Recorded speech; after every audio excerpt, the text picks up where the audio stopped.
¿Qué tal, amigos de Enlace 50? Yo estoy aquí con ustedes de regreso y vamos a hablar con el doctor Claudio Ramírez sobre insuficiencia venosa de los miembros inferiores. ¿Verdad, Claudio? Bienvenido. Muchas gracias por estar con nosotros. Hola, ¿cómo están? Muchísimo gusto por la invitación. Con gusto les voy a hablar sobre este tema y responderé las preguntas que me hagan a través de la anfitriona. Entonces, pues buenas tardes. Bueno, tú eres médico, bueno, eres cirujano cardiovascular y también eres angiólogo, ¿verdad?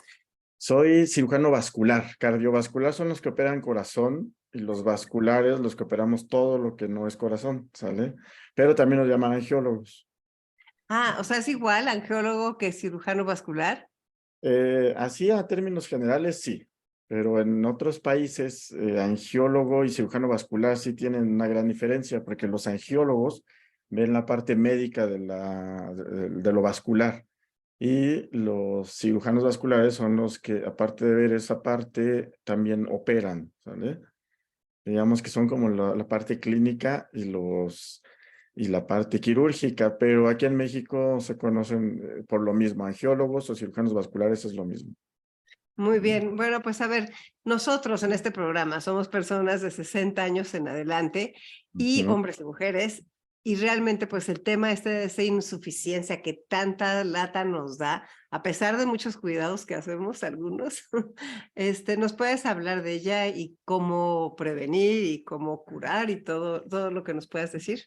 Claro, bueno, pues empezando por la definición de insuficiencia venosa, esto se refiere a un problema que es de un espectro muy amplio, ¿no? Un espectro quiere decir de una gama, un abanico muy amplio de anormalidades venosas. Y estas anormalidades son secundarias en la gran mayoría de los casos a hipertensión venosa. Hipertensión venosa se refiere a que la presión que se encuentra dentro de los vasos, dentro de las venas, esté incrementada más allá de lo normal, más allá de lo que puede tolerar la vena. Ahora, ¿por qué se presenta hipertensión venosa? Bueno, la etiología o causa principal es el reflujo. O sea, hay otras causas, pero la principal, la que se manifiesta en la gran mayoría de los pacientes que vemos en la consulta y en el hospital, es a causa del reflujo. Ahora, ¿qué es el reflujo? Bueno, la sangre en las venas normalmente debe de ir de los pies al corazón y de la cabeza al corazón o de los brazos al corazón. Así es como va la sangre normalmente en las venas. En las arterias es al contrario, va del corazón hacia todo el cuerpo, ¿no? Hacia el tronco, las piernas, la punta de los dedos de los pies, la punta de los dedos de las manos y hasta el cuero cabelludo. Entonces, esa es la forma como avanza normalmente la sangre. Reflujo se refiere a cuando la sangre va en sentido reversa, es decir, en las venas, que debe de ir de los pies al corazón. En las piernas, cuando hay reflujo, es cuando la sangre se regresa hacia las piernas. Entonces, esto es anormal y esto causa problemas. Hay cierto grado de reflujo que llamamos fisiológico, es decir, normal, el cual no debe de durar más de medio segundo. ¿Cómo detectamos esto? Bueno, con ultrasonido, los radiólogos y algunos cirujanos vasculares o angiólogos que saben manejar ultrasonido, podríamos detectar este reflujo y el tiempo que dura esta sangre que se regresa. Entonces, cuando dura medio segundo o menos de medio segundo, decimos que es normal. ¿Por qué? Porque las válvulas en las venas tardan ese tiempo un poco menos en cerrarse. Las válvulas se abren para que la sangre vaya hacia arriba y se cierran cuando la sangre quiere regresar, empujan las válvulas y hace que choquen y que se cierren. Entonces, en ese momento en el que se están cerrando, en ese pequeño momento, algo de sangre regresa. Eso es fisiológico, pero cuando dura más de medio segundo y cuando está relacionado a síntomas como varices o otras cosas que vamos a ver un poco adelante, ahí es cuando hablamos de un reflujo anormal, ¿ok? Entonces, como todos hemos visto, porque las venas o las varices es un problema que llamamos de diagnóstico de camión. ¿Qué quiere decir esto? Que pues cualquier persona se puede dar cuenta en la playa, en sitios donde la gente está en shorts o las mujeres en faldas, y podemos ver las piernas. Bueno, se puede detectar las características de un problema venoso, como son las venas varicosas, telangiectasias, venas reticulares, cambios en la coloración de la piel que se va pigmentando como ocre, inclusive hasta llegar a úlceras o hinchazón o eczema. Entonces, estos problemas también pueden ser sintomáticos o asintomáticos. Podemos tener a una persona con unas varices tremendas, enormes, y ella decir que no tiene ningún síntoma. Y personas con pequeñitas, de esas que llamamos telarañas o venas reticulares, que uno diría, bueno, eso no pasa nada, pero tienen muchos síntomas. Entonces, esto sí puede ser. No hay relación, es una parte muy importante de los problemas venosos, que no hay relación entre el grado de síntomas o de varices y los síntomas que manifiesta el paciente, ¿sale? Entonces, podemos clasificarlos así como sintomáticos y asintomáticos, es decir, que tienen síntomas o que no tienen síntomas. Ahora, cuando se presentan síntomas, ¿cuáles pueden ser? Bueno, desgraciadamente los síntomas son muy inespecíficos, es decir, que puede asociarse a cualquier otra cosa, no solo a las venas. Pero bueno, ¿cuáles están asociados a las venas? Bueno, pues son las venas que están ligeramente dilatadas o muy dilatadas, Muy o, salidas. Ok. perdón, O muy salidas, ¿eso es muy dilatadas o no? salidas, que están dilatadas, quiere decir que sobresalen de la piel, que se pueden ver y tocar, ¿no?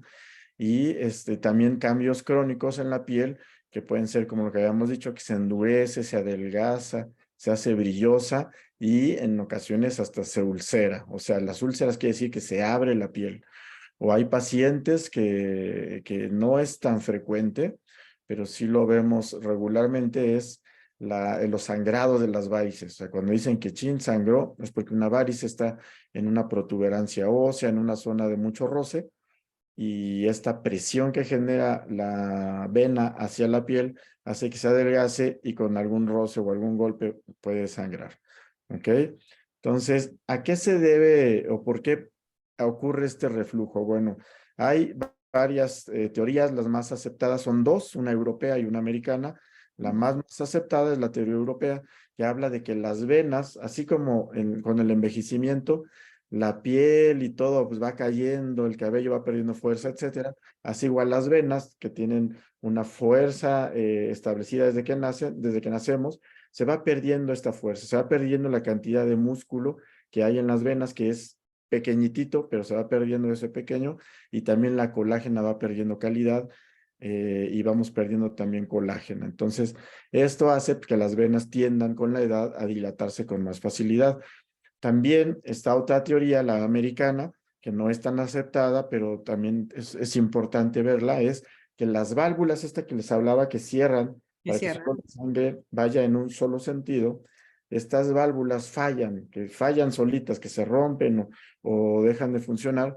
Entonces, aquí es donde empieza a regresarse la sangre, causar aumento de la presión venosa y se dilatan. Entonces, en una empieza con la dilatación, en una teoría, y en la otra fallan las válvulas, ¿ok?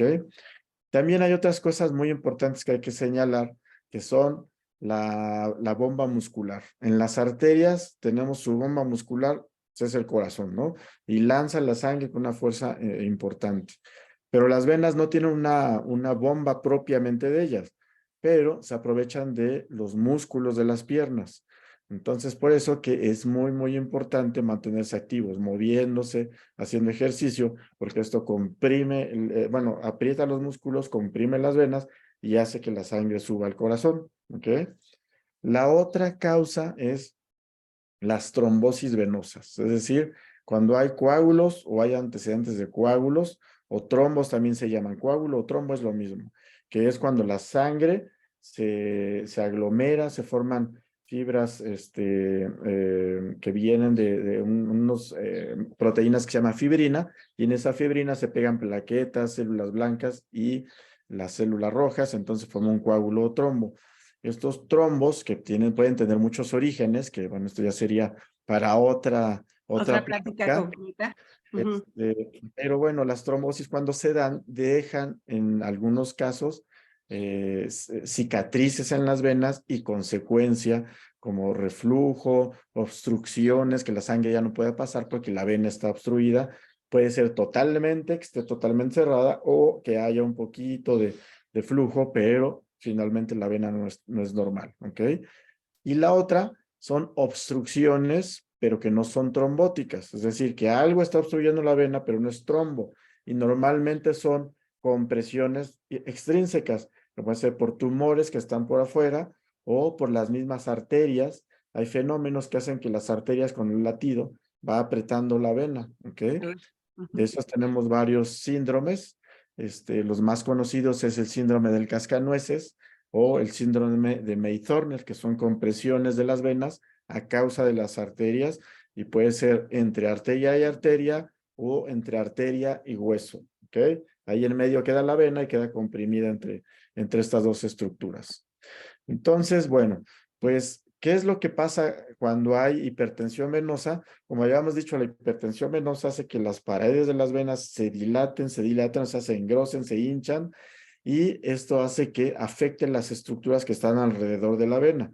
Entonces, se alcanza a fugar algo de agua y con el tiempo la dilatación es tanta que entre los hoyos celulares, estamos hablando de cosas microscópicas, entre los hoyos que se hacen, se escapa no solo agua, sino algunas células y por eso se mancha la piel, porque se escapa a veces las células rojas o los eritrocitos tienen hemoglobina y la hemoglobina tiene hemosiderina, que está considerada un pigmento natural. Entonces, por eso cuando se escapan estas poquitas células, se va manchando la piel de esta coloración ocre, además de los daños escleróticos, o sea, de fibrosis, de acartonamiento que produce esta presión constante de las venas. Entonces, la piel y la grasa que está alrededor de estas venas que están sufriendo dilatación o que están sufriendo presión, se va adelgazando, la grasa también se va acartonando, se hace brillosa, la piel se hace eczematosa, esto quiere decir como escamas, se Ay, va sí. como escamando, se seca, se agrieta, y pues esto a la larga va causando atrofia y la parte final pues es una ulceración, o sea, se rompe la piel en pequeñas porciones y después estas se van uniendo y se hace una úlcera grande, un hoyo grande, ¿ok? A ver, ¿y Entonces, qué pasa? O sea, la gente, porque de repente empezamos con eso, puedes empezar joven. O sea, muchas mujeres después del embarazo empezamos a tener con las venas que se notan y muchos médicos te dicen, bueno, o hay que poner unas inyecciones o tienes que usar las medias o hay que entrar a cirugía, que además no puede ser la única en tu vida, pueden haber varias de esas. claro. ¿En qué momento preocuparnos? ¿Qué decirle a la gente que te esté escuchando, que se fije para ir a visitar al médico? Bueno, antes que nada, lo ideal es prevenir, ¿no? Entonces, antes de esperarse a observar esos síntomas, estas pláticas que doy normalmente van orientadas a algo que se llama educación, que es a la educación a la higiene venosa. ¿Qué quiere decir higiene venosa? Cómo cuidarse para prevenir todo esto antes de llegar a tenerlo. Y si ya lo tenemos, bueno, un poquito más adelante les explicaré, pero lo principal es hay varias formas, ¿no? Pero las medidas de higiene venosa principales son, una, mantenerse activos, ¿vale? Estar caminando, no permanecer mucho tiempo en una sola posición, principalmente parados. Después hay que hacer ejercicio. Acuérdense lo que habíamos dicho de la bomba. La bomba es muy importante para empujar la sangre y que no se estanque. La sangre estancada hace hipertensión venosa y tiende a coagularse. La otra es levantar las piernas. Tenemos que levantar las piernas a ratos durante el día. Mucha gente que va a la consulta y les digo esto, me dicen, es que yo no tengo tiempo, yo no las puedo subir. Bueno, todo el mundo tenemos tiempo de hacerlo en algún momento y es para beneficio nuestro. Entonces, subir las piernas, hacer ejercicio, dejar de fumar, mantenerse activo y usar medias de compresión venosa. Todo el mundo las debemos usar. Yo las uso, en este momento no las traigo, pero normalmente sí, sobre todo cuando estoy en quirófano o cuando voy a dar consulta, las traigo. ¿Y qué tipo de venas de medias son? Son calcetines que ya parecen calcetines común y corrientes. Hay de todos colores, hay de materiales cómodos, de materiales un poquito más elegantes. Ujú. Ya hay con algunos vivos, algunas rayitas. Para mujeres hay muchas medias también. Incluso ya hay medias hasta sexys para ellas que son de compresión venosa. Entonces ya no está ese pretexto. Entonces eso es lo que hay que hacer para no llegar o para evitar o retrasar llegar a ese problema. Ahora, las personas que ya manifiestan algunos problemas, como son, lo principal son o sea, lo que la mayoría de la gente tiene, principalmente las mujeres, son las telangiectasias. ¿Qué es esto? Son las venas chiquitas que parecen como patitas de araña, delgaditas, delgaditas, que están en la piel, que pueden tener un color o vinoso o rojo. Normalmente se ven como rojitas. Entonces, ya cuando tenemos este tipo de venitas o cuando hay edema, cuando se empieza a hinchar los pies o los tobillos, bueno, y sin, digo, a pesar de que hagamos lo que habíamos dicho de higiene venosa, pues ahí Sí. sí les sugiero acudir con el médico, ¿no? Ya sea con el médico general que los oriente, con nosotros los cirujanos vasculares, o irse directo con un cirujano vascular para evaluar si estas venitas o venas más grandes requieren algún otro tratamiento más allá de las medidas de higiene venosa. ¿Ok? Sí, porque, por ejemplo, hay unas que se te salen, o sea, de repente dices, ay, te ves en el espejo y dices, uff, y ya no se vuelve a meter. Sí, algunas de estas venas sí pueden traducir un problema un poco más importante, que es lo que habíamos mencionado, que es reflujo, ¿no? Entonces, hay que investigar. Si tenemos venas ya que se saltan por afuera de la piel o que las podemos sentir o ver, entonces ahí sí es un poco más importante acudir con el médico para que determine si es algo muy localizado ahí, porque hay venas perforantes, son venas que van de la parte de la grasita o de la piel y que se meten a los músculos, estas se llaman perforantes. Estas pueden fallar, lo que les decía de las válvulas, ya no funciona, entonces la sangre en vez de ir de la piel al músculo, o sea, de lo superficial a lo profundo, se va de lo profundo a lo superficial. Entonces puede ser algo tan localizado como eso, que tiene un tratamiento relativamente sencillo y que inclusive puede ser conservador sin cirugía, o ya reflujos más importantes en venas más grandes, como son las venas afenas, que son las que van una desde la ingle hasta el pie, o otra desde atrás de la rodilla, a lo que llaman la corva, hasta el pie también. Entonces hay dos venas afenas importantes, pero hay muchas otras que pueden estar fallando. Entonces, sí, si hay varices, si hay esas venas que se saltan, aún más es importante ir a visitar al médico para descartar algún problema de reflujo. O incluso reflujo y o trombosis, ¿no? Porque no se va a quitar solo. O sea, es lo que me importa que se escuche, o sea, porque no porque bajas de peso, no porque haces más ejercicio. O sea, hay un momento en que sí, y además si tienes otras enfermedades como diabetes, por ejemplo, creo que la cosa empeora. O si te rompes algo, también la gente tiene mucho temor a cuando lo operan de la cadera y todas esas cosas que, cómo se complica con la parte de las venas. Sí, porque todos estos problemas ortopédicos, caídas, golpes, fracturas o fracturas importantes como la cadera que requieren cirugías, requieren un buen drenaje venoso. Y si no hay un buen drenaje venoso, después de la cirugía se hinchan más o llegan a hincharse de tal forma que uno piensa en trombosis, hay que hacer estudios y al final vemos que no es trombosis, que es simplemente este problema venoso que no se trató desde antes. Y sí es importante verlo porque como bien dices, esto no se desaparece solito. Son raros los casos. Inclusive la gente que hace ejercicio y baja de peso, que no sabía que tenía varices, se ven las varices porque desaparece la grasa y aparecen las varices que ya estaban ahí, pero no se veían por la grasa. Entonces, igual puede mejorar un poco los síntomas, pero las varices no desaparecen y no hay que creer en estas pomadas milagrosas o pastillas milagrosas que, wow, en la pantalla se ve cómo desaparecen las venas. Eso es mentira. Eso no pasa y no sé por qué se permite. Bueno, sí sé por qué se permite en México que se hagan ese tipo de anuncios, ¿no? No, eso no debería, porque son falsos, dan una falsa expectativa. Ayudan con los síntomas muchas de estas cremas y pastillas, pero que desaparezcan el problema, eso no es cierto. Hombres y mujeres tenemos varices. Hombres y mujeres tenemos varices, pero desgraciadamente las mujeres son las más expuestas a esto. ¿Por qué? Pues porque son las que tienen que llevar los embarazos, entonces el embarazo hace que aumente la presión en las venas, también son las que están expuestas en todo en toda su vida fértil, están expuestas a estos cambios estrógenos y los estrógenos están asociados con la insuficiencia venosa porque van dañando la pared de las venas. Entonces sí esto depende en qué población se estudie, pero sí hay poblaciones en las que la relación puede ir de cada 3 mujeres un hombre o en otros hasta un hombre por una mujer. Entonces depende de dónde y depende también de la población estudiada. Ujú. Si tú vas al doctor, o sea, si de repente tú dices, no, esta persona ya tiene varices o le puedes dar un trombo, todas esas cosas, ¿cuáles son los tratamientos a seguir? Bueno, hay varios. El principal tratamiento a seguir para varices, insuficiencia venosa o insuficiencia venosa crónica es las medidas de higiene venosa, algunos medicamentos que llamamos homorreológicos que ayudan con los síntomas, pero cuando hay reflujo importante y reflujo que llamamos axial, o sea, en venas importantes, pues sí hay que recurrir a la cirugía.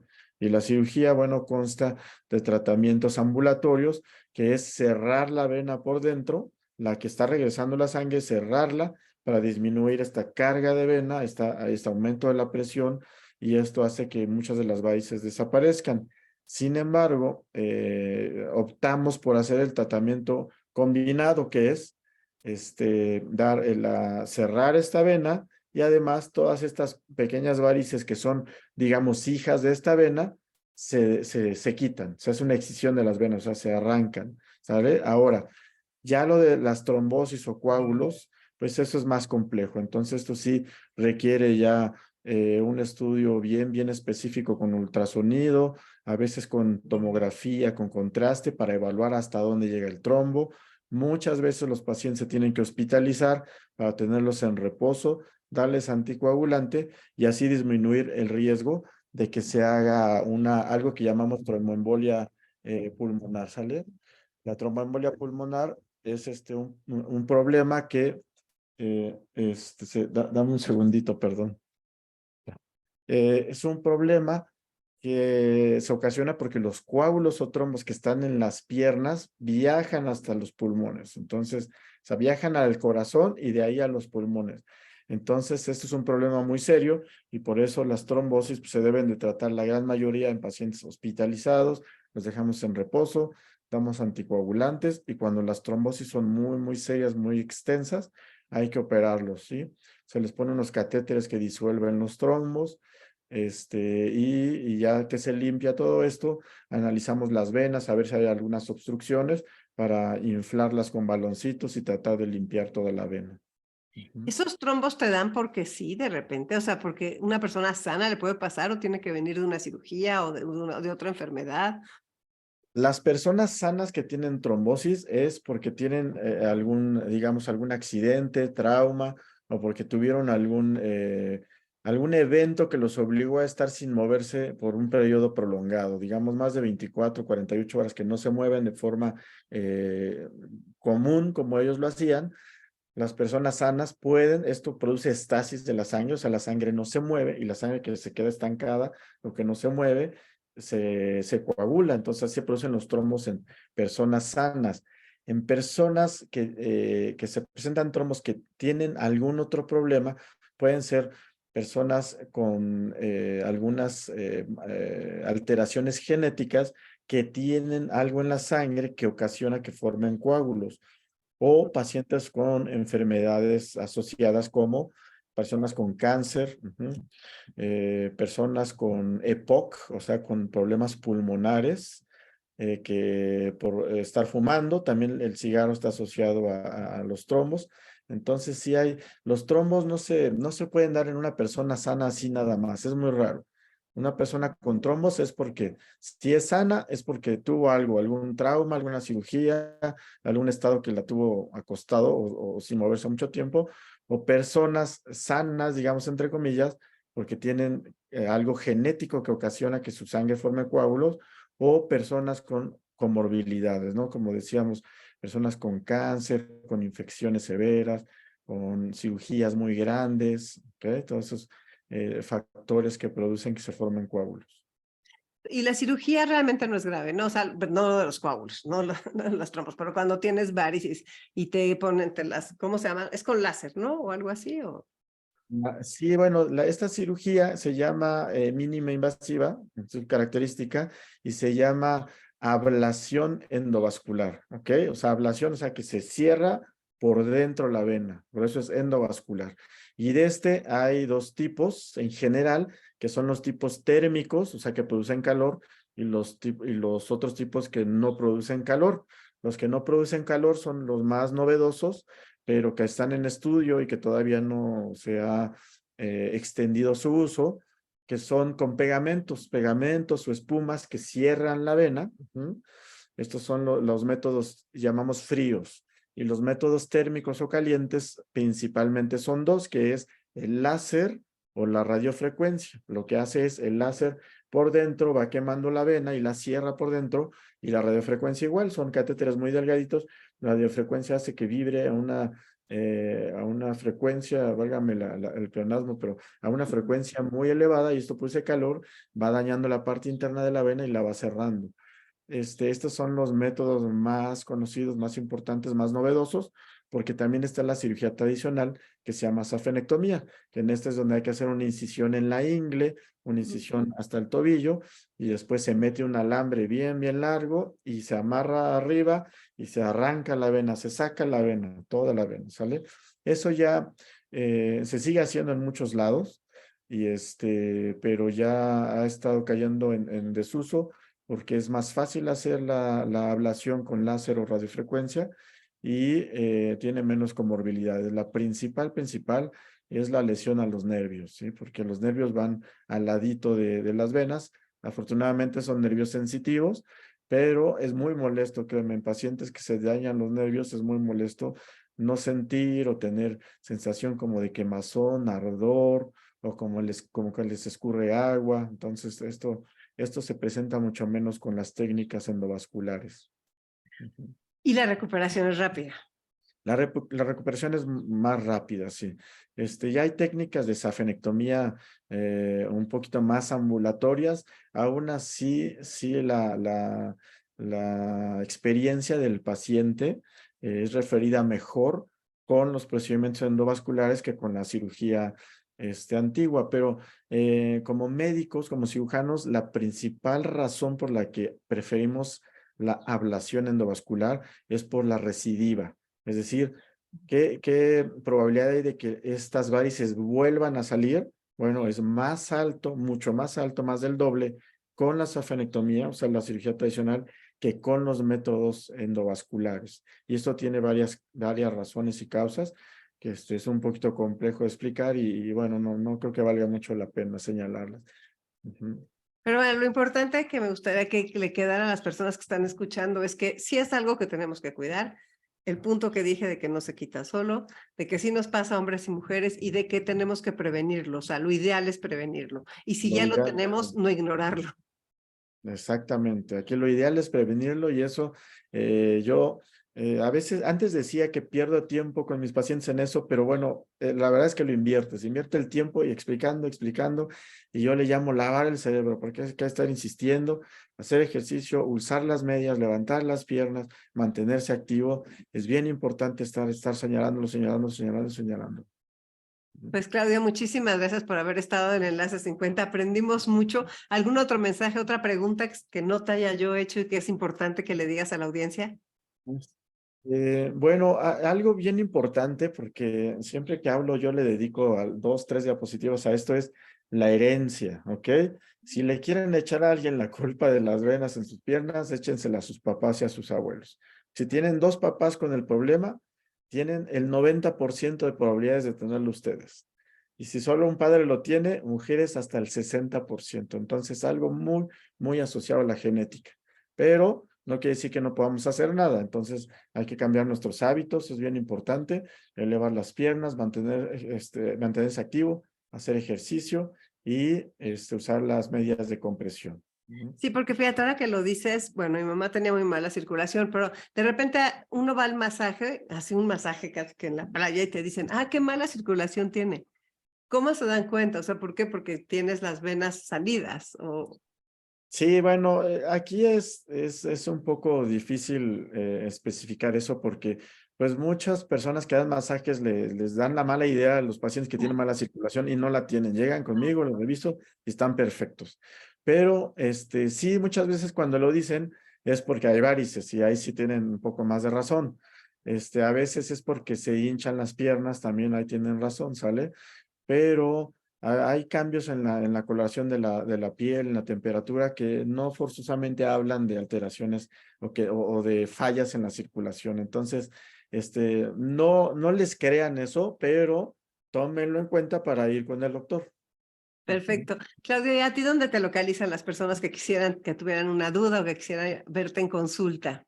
Bueno, yo trabajo ahí en el Hospital ABC, mi consultorio está en Santa Fe, en el edificio principal de consultorio, estoy en el 401, y si quieren les dejo mi teléfono de ahí de la consulta, es 55 16 64 71 19 o terminación 18 también.